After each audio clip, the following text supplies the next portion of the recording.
পুরীর স্বর্গদ্বার থেকে টোটো ধরে বিকেলবেলা আমরা একটু বেরিয়ে পড়েছিলাম আশেপাশের একটু মন্দিরগুলো দর্শন করব বলে।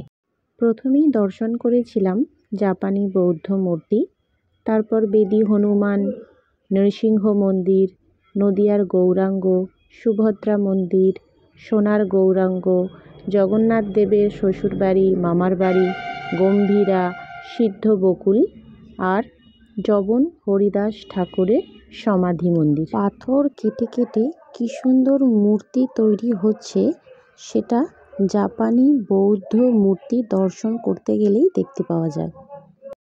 বেদী হনুমান আর নৃসিংহ মন্দির একদম রাস্তার এপাশ আর ওপাশ দুটোতেই কিন্তু প্রবেশ মূল্য থাকে এবং ওখানে কিন্তু মোবাইল ফোন দিয়ে ছবি তোলা যায় না, তাই ছবি তুলতে পারলাম না।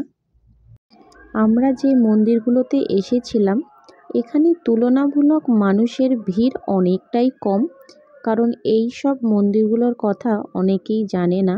সবাই পুরীতে এসে গুপ্ত বৃন্দাবন, মাসির বাড়ি, পিসির বাড়ি এই সব জায়গাগুলোই যায়, তো এখানে তুলনামূলক মানুষের ভিড়টা অনেকটাই কম, শান্ত পরিবেশ এই মন্দিরগুলোতে। এটা জবন হরিদাস ঠাকুরের সমাধি মঠ। আমরা যখন গেছিলাম তখন এখানে আরতি হচ্ছিল।